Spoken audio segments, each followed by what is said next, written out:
Hello again, everyone. Welcome to the Locker Room Podcast. It's been 3 months since I've done some sports, man. I've been doing women industry. The women have had me hemmed up since March. It's been a while since I had the opportunity to open a locker room and talk some sports. But tonight, one of the hottest topics in the state of Florida will be on the map for tonight. But before we go there, I'm sitting here watching the XFL, one of Bethune-Cookman University's wide receivers, Kamari Everett, is playing in that playoff game. Don't turn to it yet. You turn to it after the podcast. And you watch he's in the XFL, former wide receiver, transferred from Louisville, finished at Bethune-Cookman University. He's now playing live on Fox.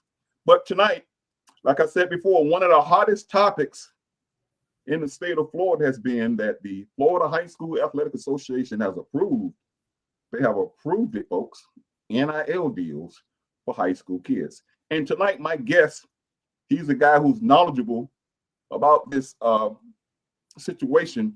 I want to welcome to the locker room, Mr. Matt Wilson. Welcome, Matt. Daryl, thanks for having me, man. Excited to get to talk a little NIL with you tonight.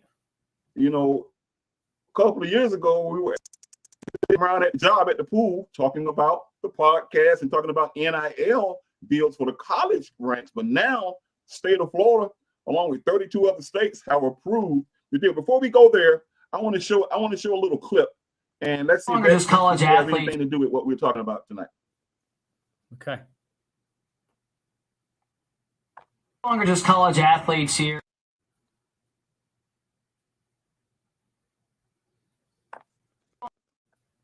We see.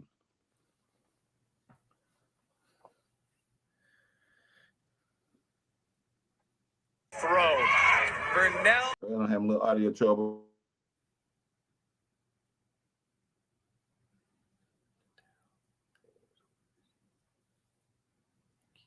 There right now. Welcome to the locker room. And before we go any further, I would like to tell the folks that you have been working with the high school coaches. What's happening here? You've been working with coaches and athletic directors around the state with NIL. Tell the folks a little bit about what is the NIL. Yeah, so Daryl, basically, we'll back it up a couple of years here. In July of 2021, a previous court case called the Alston, when that court case became settled, one of the things the NCAA did essentially was allow for college athletes to monetize their name, image, and likeness. And essentially, some have called it the Wild Wild West began. Initially, in the summer of 21, up and down the different divisions of college athletics, a lot of people believe that really only the Power 5 conferences, Pac-12, Big 12, Big 10, ACC, SEC, only those athletes might be the ones that really benefit from NIL. However, in just a short few months, everyone started to realize that anywhere from the Power 5s all the way down into Division 3, the college athletes had now a whole new frontier to make money while they were playing their sport. There's been some rules and there's been some regulations. There's been several court cases that have since come about. But I could tell you right now, just from my experiences working in the NIL space in college athletics, there's not a division in intercollegiate athletics that hasn't been impacted in one shape or another. Whether it is a lower Division I school who has a really great athlete, and that athlete decides to transfer after a freshman year of success on the field to go to a bigger school where there potentially could be more opportunities for more lucrative NIL deals. But it has continuously evolved here. There's been more and more creative approaches to NIL. Initially out of the gate, NIL was structured in a way where people believe that a local business, might be an insurance company, would reach out to an athlete, would do a contract with an athlete, and that athlete may make some appearances on behalf of the insurance company. They might be in a commercial for the insurance company. Pretty much traditional marketing examples, okay? Those have evolved, and one of the very first collectives to come about in the college athlete space, Daryl, was the Gator Collective. And what this collective was, it was a group of alumni and businessmen and women came together and pooled their dollars into what they aptly named a collective. And then those dollars would then be utilized to offer NIL, name, image, and likeness deals to those schools' athletes. I don't know how many collectives there are now, Daryl, across college athletics, but every school basically has one in Division I. Since then, and I believe actually now, I think Florida might be the 36th state to actually have an NIL law on the books regarding their high school athletes.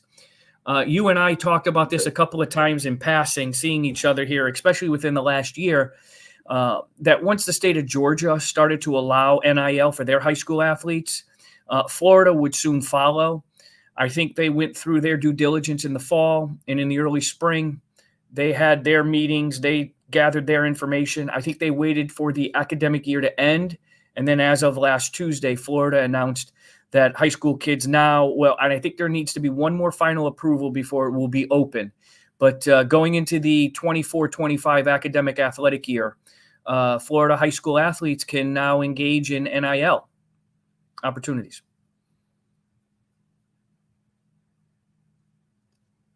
Okay, you use the word collective. A lot of people here have heard that word. Explain to the folks what a collective is. So basically, you've got several companies that are out there, Daryl, that were first to market. You've got an Open Doors is one, Influencer is another. There's call it 8 to 10 organizations out there. And what they were coming into the marketplace offering was a full suite of, I guess you would call it assets that a university could utilize that always helped to have athletes gain more exposure. Okay, for athletes to be able to be introduced to more businesses, for them to be able to do more deals. A collective is an outside of the university entity. It's a third-party entity. It might be affiliated to support a university. However, it is not contracted with said university at all. The collective operates on its own.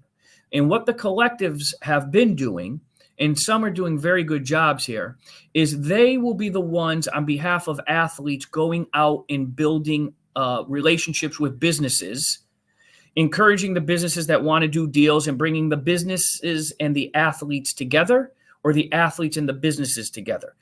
A secondary purpose of the collective is that they actually have membership options for individual donors. So they may have different tiers. A lot of the collectives have the same kind of structure where it might be a one-time gift, or it's a $10 a month tier, all the way up to a $500 a month tier. And what those collectives are doing is they're giving opportunities to the donor to designate what team they want to support, and then pooling those dollars together. The collective then will do deals with the athlete, and the athlete potentially could be going out and making an appearance at a local community center. An athlete may go out and do an appearance at a local Parks and Rec league. And that athlete then through social media might be helping to bring broader awareness to those initiatives. So those collectives are allowed up in the college space. Sign a deal, or do the parents have to do that? In the college space, it's the high school. Sign an NIL deal, or does the parents? Yeah.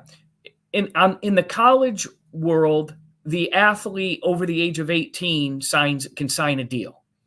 Okay. Now, the one thing about the college deals, and you'll see some similarities with those along with what Florida's doing with its law, but college NIL deals across the board.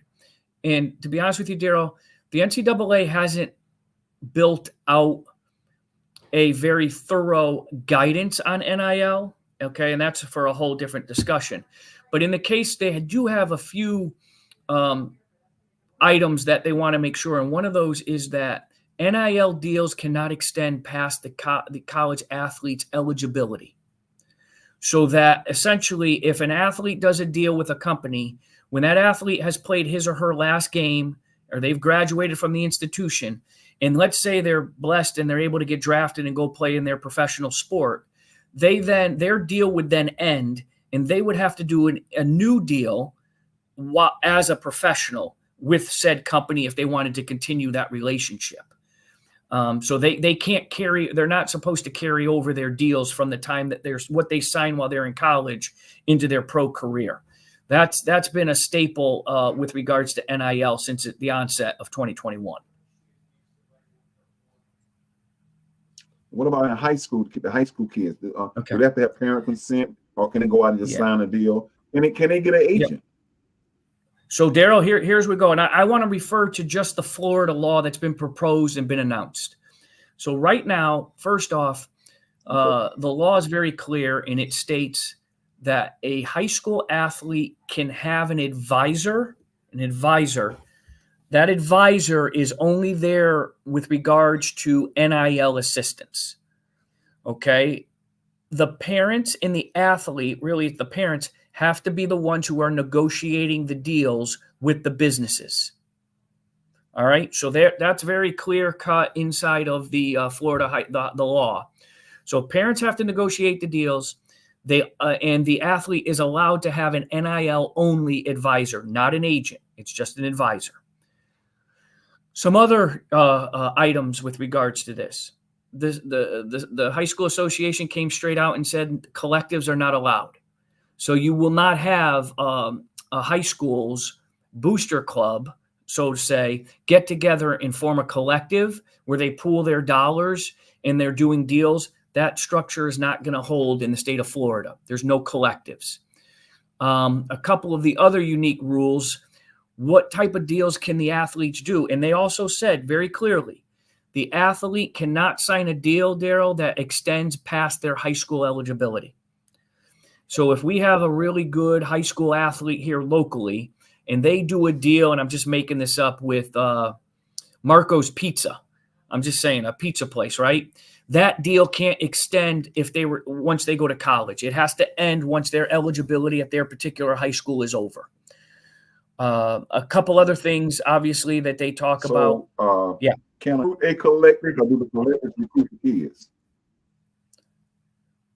You're talking about there on the high school level? Can you hear me? Yeah, I got you, Daryl. Can you hear me?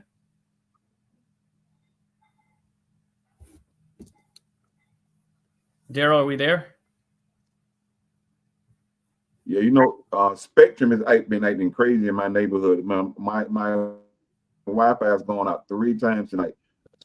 Can you hear me now, Daryl? We could end this one and let's do it again tomorrow on the 8th. Okay. I can't hear you. But okay. We can end this and do it again tomorrow. We'll start over fresh because the spectrum is going in and out. I got you. I've gotten text messages all day saying that it's a rolling blackout. So we're having audio problems. I want people to hear what we're saying. So we'll reschedule this for tomorrow night at 8 p.m. And I'm going to make some changes. I think I'll go for my phone, and I won't have to worry about the Wi-Fi here at the house. So I would like for the folks to hear all the information that you have, but tonight, because of the spectrum, the service that I have, I've just got another text message saying that it's out. So we'll end this and we'll go back tomorrow. Okay. Sounds good. You've been watching the Locker Room.